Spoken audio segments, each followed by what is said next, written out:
오늘 저는 가치 변화라는 제목으로 하나님 말씀 함께 나누기 원합니다. 우리 빌립보서 말씀 계속 함께 나누고 있는데요. 우리 빌립보서에서 자주 그리고 가장 중요하게 사도 바울이 이야기하는 것은 우리가 반복해서 함께 나누었습니다. 그것은 바로 기쁨이라는 것이죠. 사도 바울은 이 에베소서 옥중에서 쓴 이 에베소서가 기쁨의 서신이라고 불릴 정도로 기뻐하는 것에 대한, 또 자기도 기쁘고 너희도 기뻐하라라는 그런 말씀을 이 에베소 교회 성도들에게 이야기하고 있습니다.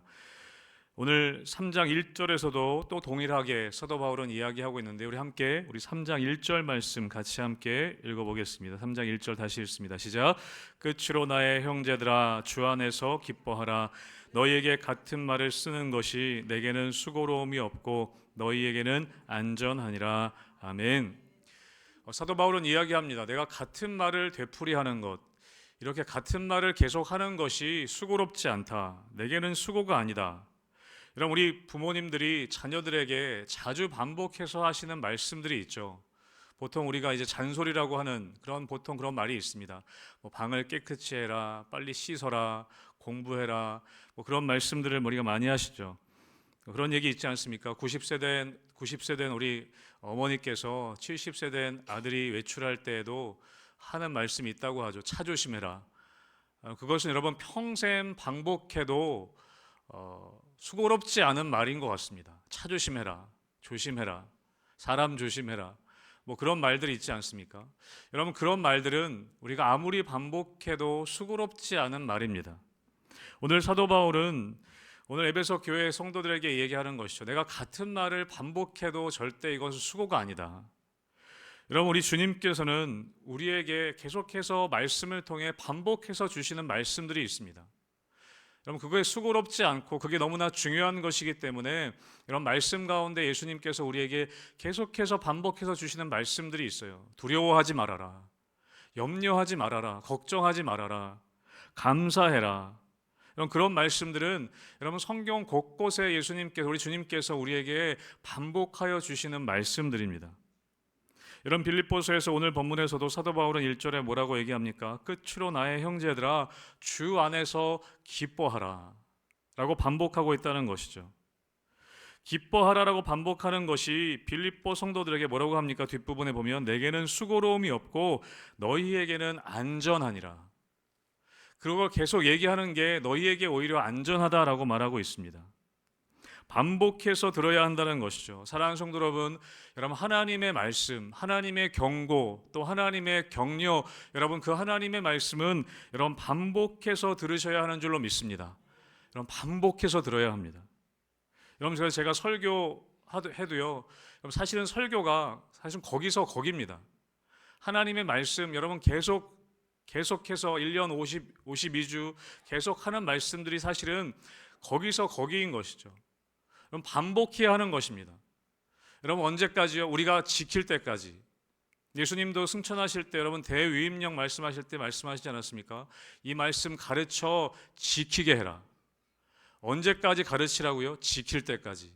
반복하는 것입니다. 여러분 오늘 말씀에서도 하나님께서는 우리에게 반복해서 말씀하시는 것, 주 안에서 기뻐해라. 여러분의 영혼을 향해서, 우리의 영혼을 향해서 우리는 계속해서 선포해야 하는 것입니다. 주 안에서 기뻐해라. 여러분 찬양에 보면 그런 찬양이 있지 않습니까? 내 영혼아 주님을 송축하라. 내 영혼아 주님을 찬양하라. 여러분 시편 103편의 말씀을 가지고 쓴 찬양입니다. 내 영혼을 향해서 외치는 것이죠. 내 영혼아 주님을 송축해라. 여러분 오늘 말씀도 사실은 마찬가지입니다. 사도 바울이 이 에베소 교회 성도들에게, 빌립보 교회 성도들에게 반복해서 하는 주 안에서 기뻐하라. 여러분 이것을 우리 스스로 반복해야 하는 것입니다. 나의 영혼을 향해서. 여러분 한번 선포해 보셨으면 좋겠는데요. 내 영혼아 주 안에서 기뻐하라. 한번 선포해 봅시다. 시작. 내 영혼아 주 안에서 기뻐하라. 아멘.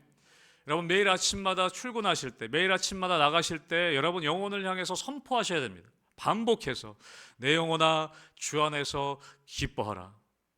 여러분 그 선포가 필요하다는 것이죠.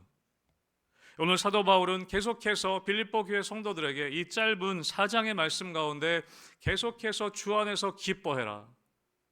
내가 기뻐하니 너희도 기뻐해라. 그렇게 계속해서 말씀하고 있다는 것입니다. 어쩌면 이것은 여러분 하나님이 우리에게 주시는 말씀이라는 것이죠. 주 안에서 너희가 기뻐해라. 사랑하는 성도 여러분, 주님 안에서 기뻐하는 삶 살게 되시길 주님의 이름으로 축복합니다. 아멘. 여러분, 그렇다면 오늘 말씀에 보면 사도 바울은 우리의 기쁨을 지키기 위해서 우리의 기쁨을 빼앗아 가려고 하는 것들이 있다는 것이죠. 우리의 기쁨을 지키기 위해서 무엇을 해야 할 것인가, 또 우리의 기쁨을 빼앗아 가려고 하는 것들은 무엇이 있는지 오늘 사도 바울은 우리가 조심해야 될 것들과 우리가 기쁨을 지키기 위해서 행해야 할 것들이 있음을 이야기하고 있습니다. 오늘 2절 말씀에 보면 여러분 사도 바울이 굉장히 험한 표현들을 쓰면서 이야기합니다. 개들을 삼가고 행악하는 자들, 그런 이야기 하는데, 우리 2절의 말씀 읽으실 때 여러분 세번역 성경으로 우리 스크린 통해서 같이 한번 읽어보겠습니다. 세번역 성경입니다. 시작. 개들을 조심하십시오. 악한 일꾼들을 조심하십시오. 살을 잘라내는 할례를 주장하는 자들을 조심하십시오. 그럼 사도 바울은 너희가 주 안에서 기뻐하라 라고 그렇게 반복해서 선포하면서 조심해야 될 것이 있다는 것을 이야기합니다. 여러분, 이것들은 왜냐하면 우리의 기쁨을 빼앗아 가기 때문에 그렇습니다. 여러분, 사실은 개들을 조심하시고 악한 일꾼을 조심하고 살을 잘라내는 할례를 주장하는 자들을 조심하라, 이렇게 세 가지를 이야기하는데 결국에는 같은 대상을 이야기하는 것입니다. 그럼 첫 번째는 뭐라고 얘기합니까? 개들을 조심해라. 여러분, 원래 성경에 보면 여러분 유대인들은 이방인들을 개로 여겼습니다. 이방인들을 구원받지 못하는 지옥의 불쏘시개 정도로 쓰임받는 짐승처럼, 개처럼 여겼습니다. 하나님을 모르고 하나님의 말씀도 모르고 살아가는 이방인들에 대해서 그렇게 표현했던 것이죠. 그렇게 여겼던 것이죠. 그런데 여러분, 오늘 바울은 바리새인들이 사용하는 그 용어를 가지고 오늘 유대인들에 대해서 이야기하고 있습니다. 하나님의 말씀도 제대로 모르고 또 하나님을, 예수 그리스도를 믿지 않는 저들을 조심하라고 이야기하고 있는 것이죠. 여러분, 그리고 또 무엇을 얘기합니까? 몸을 상해하는 일을 삼가라. 세번역 성경에는 살을 잘라내는 할례를 주장하는 자들을 조심해라. 여러분, 당시 유대인들은 여러분 아시는 것처럼 남자아이가 태어나면 8일 만에 성기에 표피를 발라 베어내는 것, 그것을 통해서 할례를 행함을 통해서 구원의 상징으로 삼았습니다. 구원의 징표로 여겼습니다. 할례 받아야만이 구원을 받는다라고 이야기했던 것이죠. 예수님 십자가에 달리시고 예수님을 믿는 그 시대에도 동일하게 그렇게 얘기했다는 것입니다. 너희가 할례 받아야 구원받을 수 있다. 여러분, 그래서 오늘 사도 바울은 너희가 조심해야 될 것 있는데 다 동일한 대상입니다. 할례를 주장하는 사람들, 악한 일꾼들, 예수님을 모르고 예수님 말씀을 무시하는 그 유대인들, 그 사람들을 조심하라고 이야기하고 있습니다. 여러분, 왜 그러냐면 그것들이 기쁨을 빼앗아 가기 때문이라고 말씀한다는 것이죠. 그럼 다시 말하면 무엇이냐면 외적인 어떤 증상들이라는 것입니다. 외적인 모습들이라는 것이죠. 여러분, 우리의 삶에서도 마찬가지라는 것입니다. 주 안에서 하지 않고 우리가 나의 의를 위해서, 내 의를 위해서 하고 있는 신앙생활들, 내 의를 위해서 하는 이 신앙생활과 종교생활들, 여러분, 이것이 오히려 우리의 몸을 상하게 하는 것들이라는 것을 사도 바울은 이야기하고 있습니다. 여러분, 유대인들은 자신들을 의인이라고 생각했습니다. 의인이라고 여겼습니다. 율법을 행함을 통해서, 이 할례를 받음을 통해서 자기는 의인이라고 이야기했습니다. 종교적인 의의를 내세우면서도 불의와 악을 행했습니다. 외적인 할례의 행위 자체를 통해서 구원받았다라고 얘기했다는 것이죠. 사랑하는 성도 여러분, 결국 우리의 기쁨을 빼앗아가는 것이 무엇인가? 그것은 외적인 형식의 가치를 두는 삶, 외적인 것들의 가치를 두는 삶, 여러분, 그것이 우리의 내면의 기쁨을 빼앗아간다라고 이야기하는 것입니다. 다시 말하면 여러분, 형식주의라는 것이죠. 형식주의. 여러분, 그래서 메시지 성경이라는 곳에 보면 이 율법주의자들에 대해서 오늘 이 빌립보서에 대해서 뭐라고 얘기하고 있냐면 그들이 관심 갖는 것은 온통 겉모습뿐입니다 라고 이야기하고 있습니다. 당시 유대인들이, 바리새인들이 관심 갖고 있는 것이 무엇이냐면 온통 겉모습뿐입니다 라고 이야기하고 있다는 것입니다. 여러분, 외적인 것에 가치를 두는, 여러분, 외적인 것에 가치를 두는 그 형식주의가 우리의 안에 내면의 참된 기쁨을 빼앗아 간다는 것입니다. 사랑하는 성도 여러분, 전 여러분들의 신앙생활이 형식만 남아있는 신앙생활 되시지 않기를 주님의 이름으로 축복합니다. 저는 우리 교회가 형식만 남아있는 형식주의를 쫓아가는 교회가 되지 않기 원합니다. 여러분, 그러면 우리의 내면의 기쁨이 빼앗긴다는 것이에요. 이 예배의 형식만 생각하다 보면, 예배의 중요한 내 본질을 우리가 잃어버린다면, 예배의 형식만 쫓아갈 때 여러분, 우리의 기쁨을 빼앗아 간다는 것입니다. 여러분, 오늘 앞에 뭐가 위에가 뭐 달라진 거 있지 않습니까? 드럼이 이쪽으로, 성도님들이 헌금해 주시고 해서 드럼이 전자드럼으로 교체가 됐습니다. 드럼이 이쪽으로 옮겨졌어요. 여러분, 어떤 교회는요, 피아노가 왼쪽에 있냐 오른쪽에 있느냐 했던 것 때문에 교회가 갈라지는 교회가 있습니다. 피아노 오른쪽에 둘 거냐 왼쪽에 둘 것이냐, 카페트를 빨간 걸로 할 것이냐 녹색으로 할 것이냐, 그것 때문에 어떤 목사님 쫓겨난 목사님도 있습니다. 교회에서. 이건 그냥 장난이 아니라 실제 그런 일들이 있습니다. 여러분, 우리가 형식의 가치를 두기 시작할 때, 우리의 내면보다 형식적인 것에 가치를 두기 시작할 때, 여러분, 교회는 기쁨을 잃어버리게 되는 것입니다. 여러분, 오늘 사도 바울 시대에 그런 모습들이 있었다는 것이죠. 그래서 오늘 주 안에서 기뻐하라, 빌립보 교회 성도들에게 이야기하면서 너희가 개들을 삼가고 악한 일꾼들을 조심하고 할례를 주장하는 자들을 조심해라. 그 형식주의를 조심해라. 여러분, 형식이 나쁘다는 것이 아니라 형식에 더 많은 가치를 두기 시작할 때 그것이 우리의 기쁨을 빼앗아 간다는 것입니다. 여러분, 그래서 그리고 나서 사도 바울은 오늘 뭐라고 얘기하냐면, 우리가 무엇을 그러면 붙잡아야 하는가? 3절 말씀에 이렇게 기록하는데요, 우리 3절 말씀도 세번역 성경으로 같이 함께 스크린 통해서 함께 읽어보겠습니다. 같이 읽습니다. 시작. 하나님의 영으로 예배하며 그리스도 예수 안에서 자랑하며 육신을 의지하지 않는 우리들이야말로 참으로 할례 받은 사람입니다.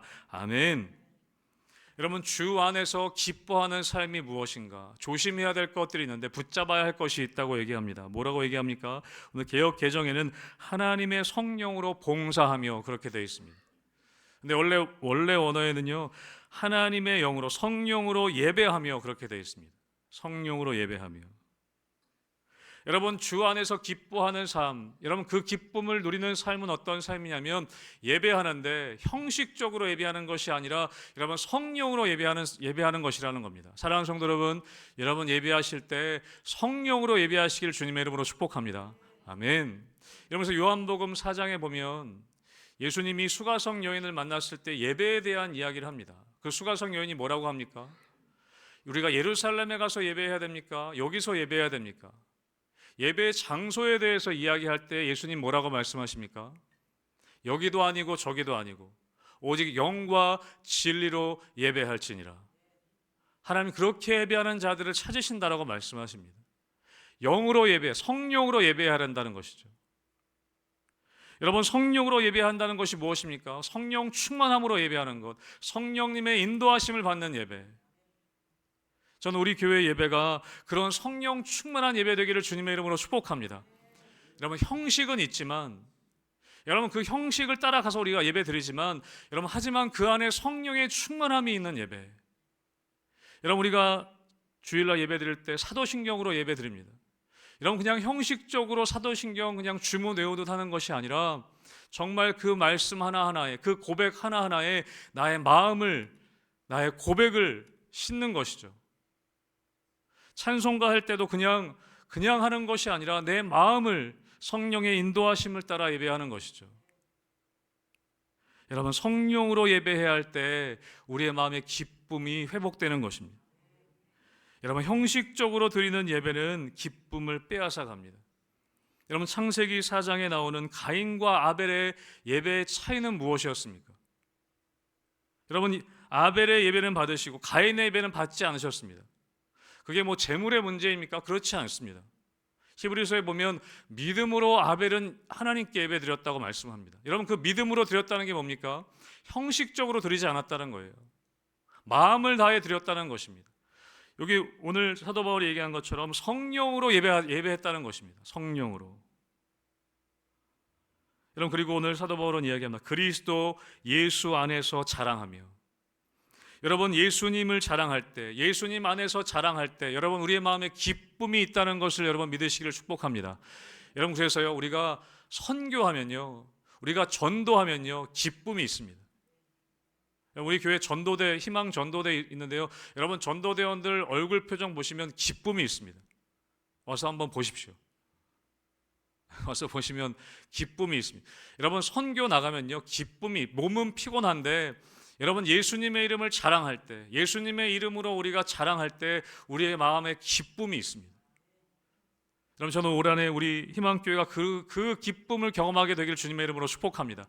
예수님의 이름으로 자랑하는 것, 예수님 안에서 자랑하는 것.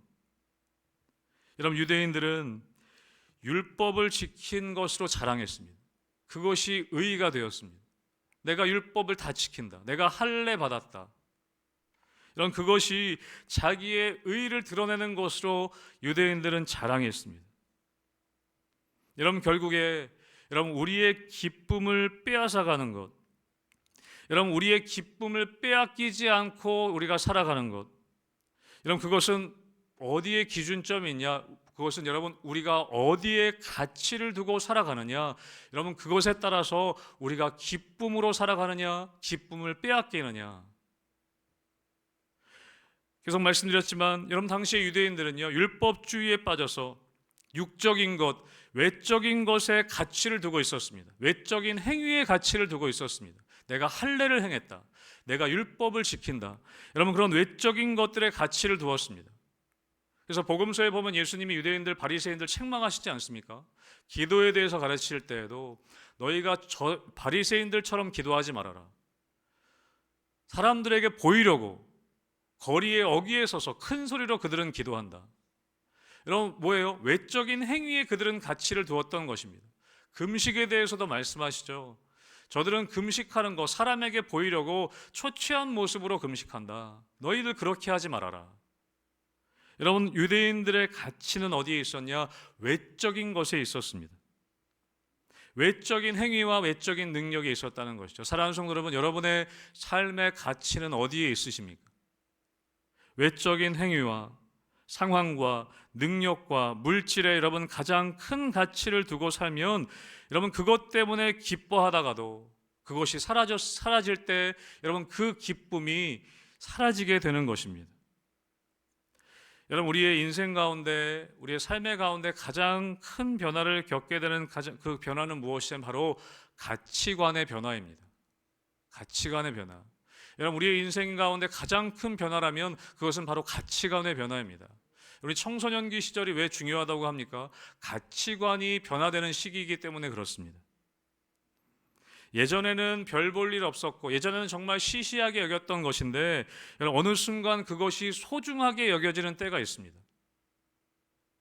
여러분, 몸에 큰 질병이 걸리신 분들이 그렇습니다. 예전에는 일상이 별로 소중하지 않았는데 큰 어떤 질병을 이기시고 나서 그 일상이 소중해지는 거예요. 여러분, 우리가 코로나를 겪지 않았습니까? 여러분, 이렇게 수요일날 와서 예배드리고 주일날 와서 예배드리는 것이 너무 당연한 것이었는데 여러분, 교회 문이 닫혀지고 모이지 못하게 되니까요, 주일날 와서 예배드리는 것이 얼마나 소중한 것인지 우리는 코로나를 통해 알게 되었습니다.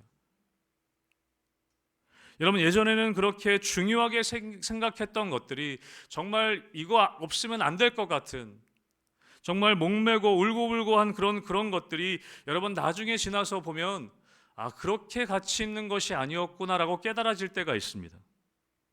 여러분, 그러면 우리의 인생이 달라지는 것입니다. 여러분, 어떤 것에 어떤 가치를 두느냐에 따라 여러분 우리의 인생은 달라집니다. 여러분, 어떤 것에 가치를 두고 어떤 것을 더 가치 있게 여기느냐, 여러분 그것에 따라서 우리는 한 사람의 인생이 망가질 수도 있고요, 한 사람의 인생이 살아날 수도 있는 것입니다.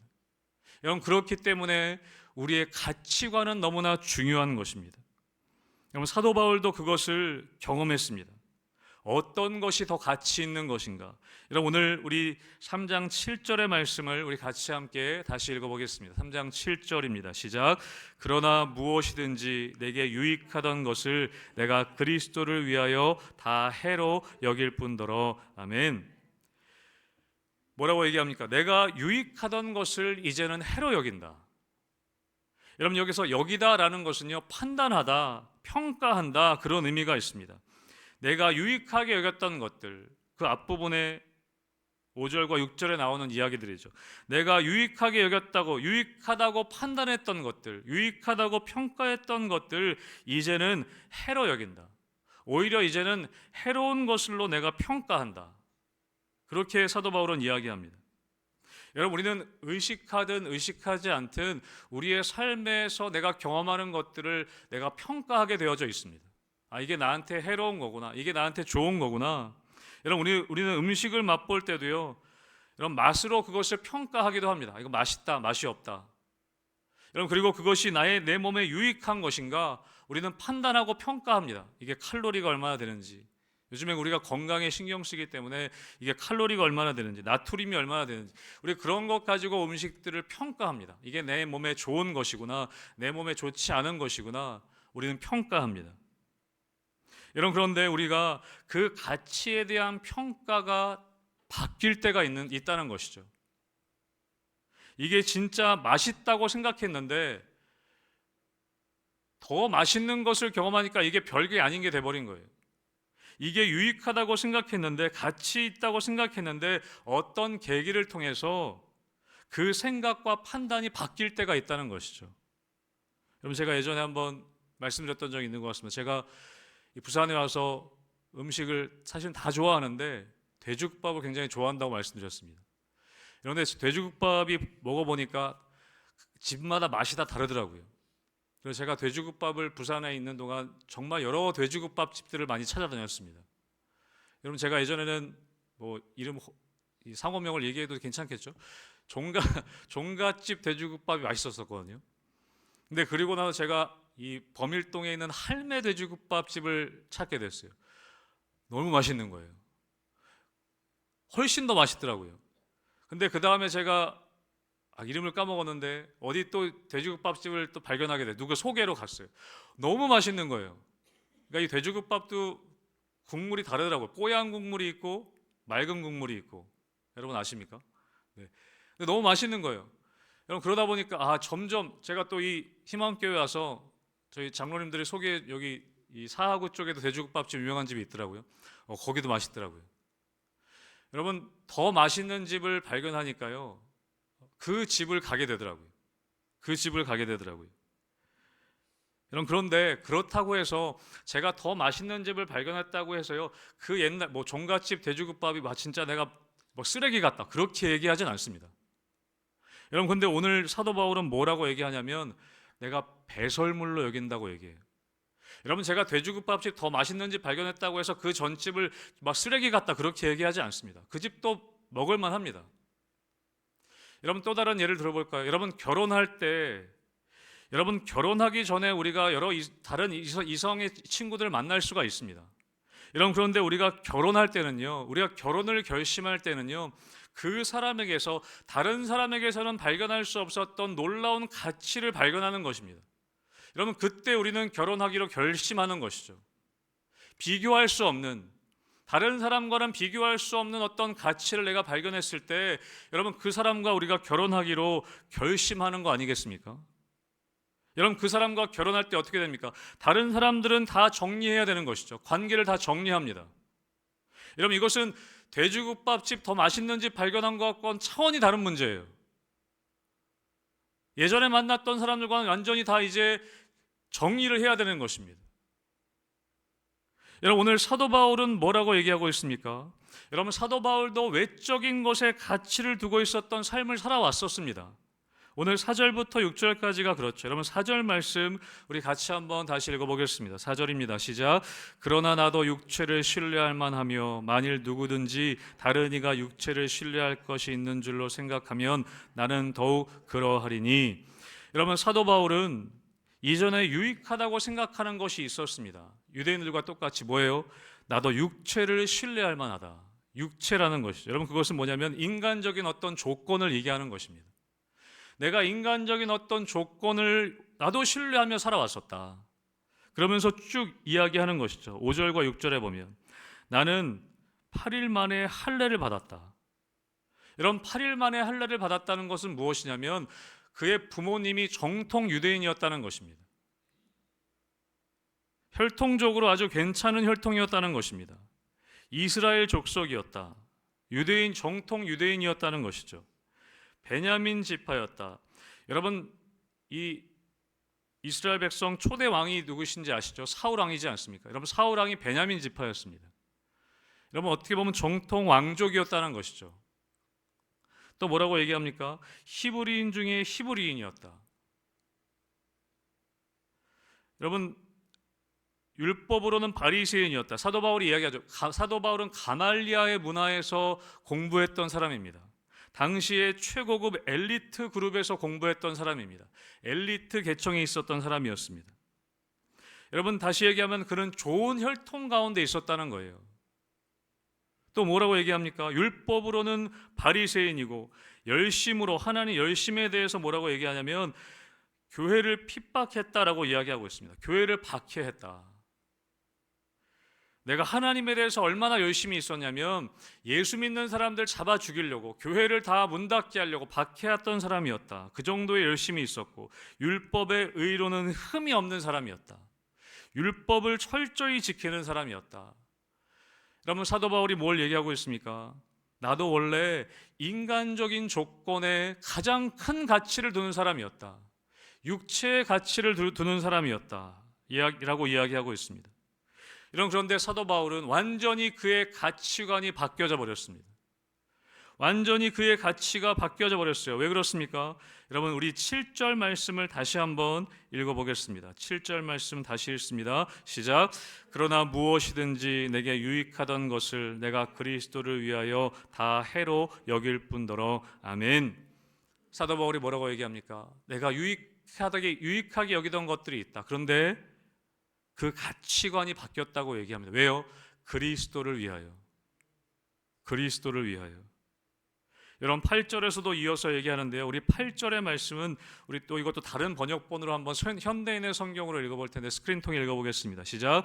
더구나 내가 모든 것을 잃어버린 것처럼 여기는 것은 내 주 그리스도 예수님을 아는 지식이 훨씬 더 가치가 있기 때문입니다. 아멘. 아멘. 여러분, 사도 바울이 가치관이 바뀌었어요. 왜요? 그리스도를 위하여. 그리고 8절에 뭐라고 얘기합니까? 내 주 그리스도 예수님을 아는 지식이 훨씬 더 가치 있게 여기기 때문에. 여러분, 그리스도를 아는 지식이라는 것은요, 이 지식은요 헬라어로 그노시스라는 단어입니다. 그노시스. 여러분, 이것은 그냥 머리로 아는 지식이 아닙니다. 체험으로 아는 지식입니다. 친밀한 교제를 통해 알아가는 지식인 것입니다. 여러분, 어떻게까지 가치 있게 여긴다고 얘기합니까? 이전 것들, 외적인 것들, 외적인 조건들, 육체의 것들은 8절 뒷부분에 뭐라고 얘기합니까? 배설물로 여길 정도로.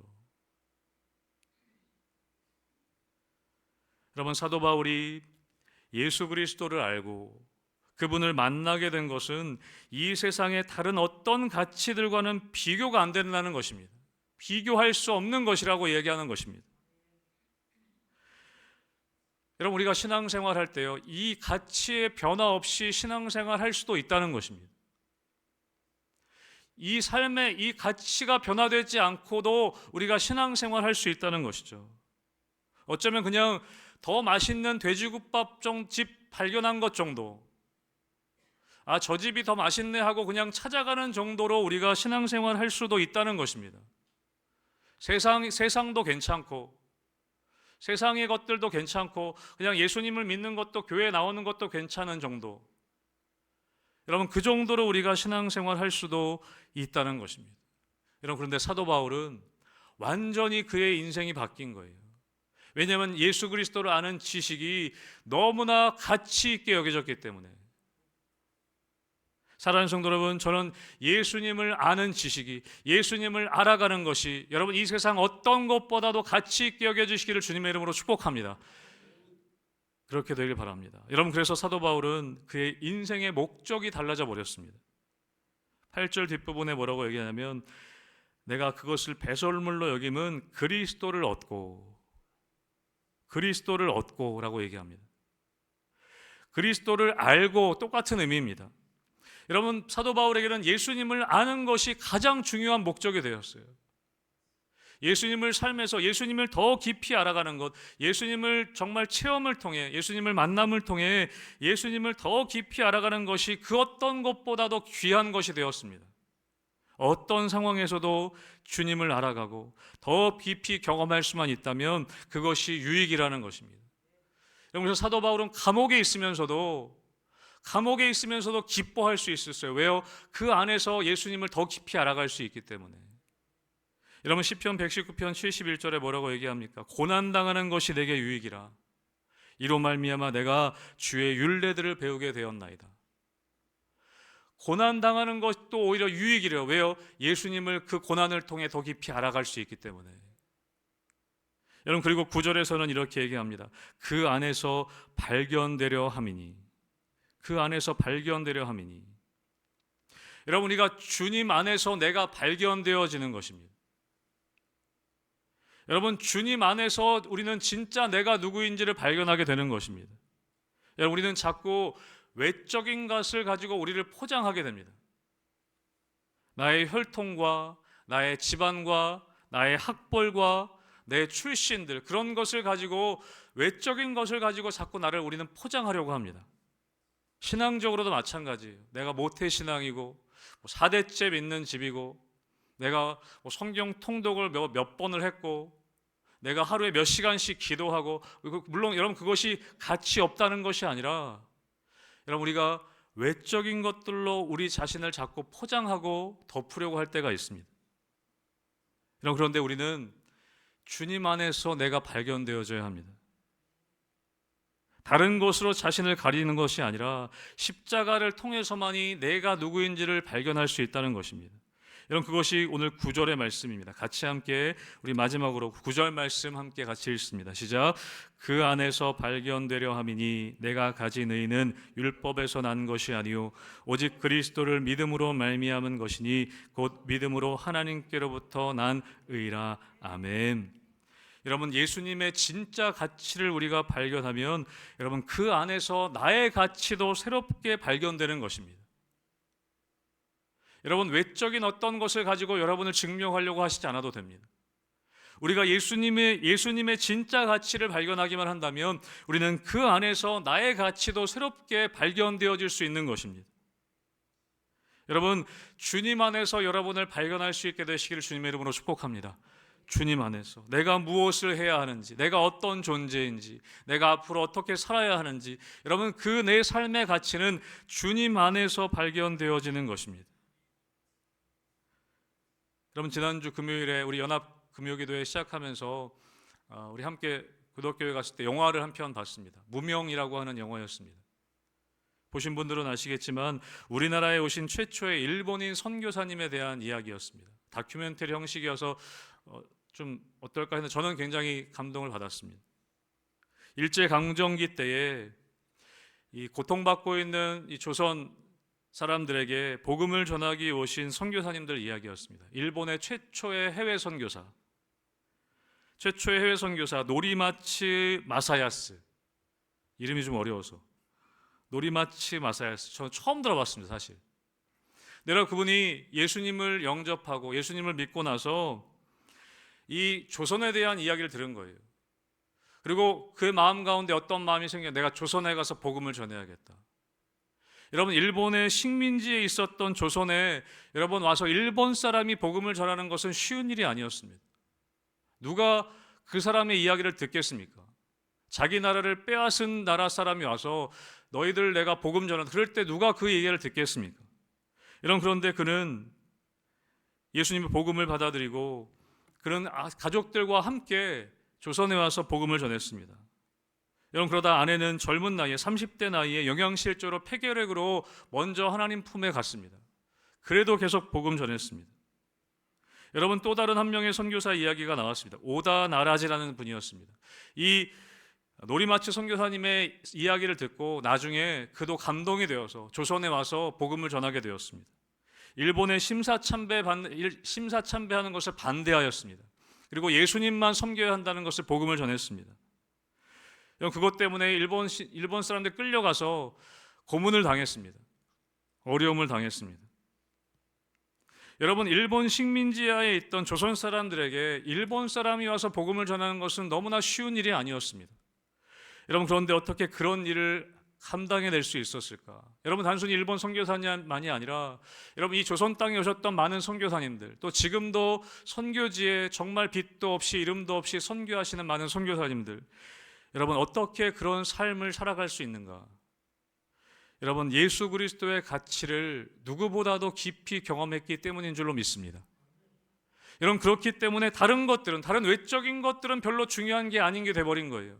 물질적인 것들, 내 삶의 편안함들, 내가 성공하는 것들, 누가 나를 알아주는 것, 그것이 외적인 것들이 정말 별로 중요하지 않은 것들이 되어버린 것입니다. 왜요?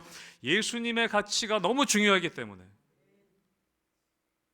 여러분, 마태복음, 우리가 새벽 말씀에 마태복음 말씀 묵상하고 있습니다. 예수님께서 계속 믿음에 대한 이야기를 우리에게 말씀해 주고 계십니다. 믿음에 대해서. 어떤 사람은 믿음을 칭찬하시고, 오늘 아침의 본문에는 이 제자들의 믿음이 적다고 책망하시고, 여러분, 믿음이 적고 믿음이 강하고, 여러분, 그것의 차이는 무엇일까요? 믿음의 차이는 그거인 것 같습니다. 예수님의 가치를 얼마나 깊이 경험했냐. 여러분, 우리가 예수님의 가치를 정말 깊이 경험한 사람이 믿음이 좋은 사람입니다. 우리가 아직 믿음의 가치를 잘 깨닫지 못한 사람은 믿음이 적은 사람일 것입니다. 여러분, 어떤 사람은 예수님 때문에 생명을 버리는 사람이 있습니다. 여러분, 사도 바울은 사도행전에서 이야기하지 않았습니까? 나의 생명조차도 조금 더 귀한 것으로 여기지 않는다. 여러분, 예수님에 대한 가치를 얼마나 귀하게 생각했으면, 그 가치를 얼마나 깊이 여겼으면, 여러분, 나의 생명조차도 조금 더 귀한 것으로 여기지 않는다. 생명을 버리는 그 가치를 발견했다는 것입니다. 사랑하는 성도 여러분, 예수님에 대해서, 그 예수님의 복음, 그 예수님을 얼마나 가치 있게 여러분 인생 가운데 여기고 계십니까? 여러분, 우리 교회는 그 예수님을 얼마나 가치 있게 여기고 있습니까? 그 예수 그리스도의 복음을 얼마나 가치 있게 여기고 있습니까? 그럼 그것은 내가 외적인 조건들을 어떻게 바라보느냐와 연관되어져 있습니다. 여러분, 내가 예수님 때문에 내가 외적인 가치들을 버릴 수 있다면, 여러분, 그것은 예수님을 정말 가치 있게 여기는 것입니다. 그러나 내가 외적인 가치들도 붙잡고 그냥 예수님도 그냥 좀 좋아하고 그냥 돼지국밥집 이쪽 집이 더 맛있게 여겨지는 그 정도의 우리가 신앙생활이라면, 여러분, 우리는 예수님을 아직 잘 알지 못하는 것입니다. 사랑하는 성도 여러분, 여러분의 인생 가운데 저도 마찬가지고 우리 교회가 정말 예수님을 가치 있게 여기는 우리의 신앙생활 되기를 주님의 이름으로 축복합니다. 여러분, 올 한해 우리 희망교회 표어가 예수를 바라보자입니다. 그냥 바라보는 것이 아닙니다. 정말 예수님이 나의 생명도 버릴 수 있는 그런 분으로 바라보는 것입니다. 정말 그렇게 가치 있는 분으로 우리가 바라볼 수 있는 것, 여러분, 그것이 우리의 믿음이라는 것이죠. 사랑하는 성도 여러분, 우리가 더 주님을 깊이 경험하는 올 한 해 되기 원합니다.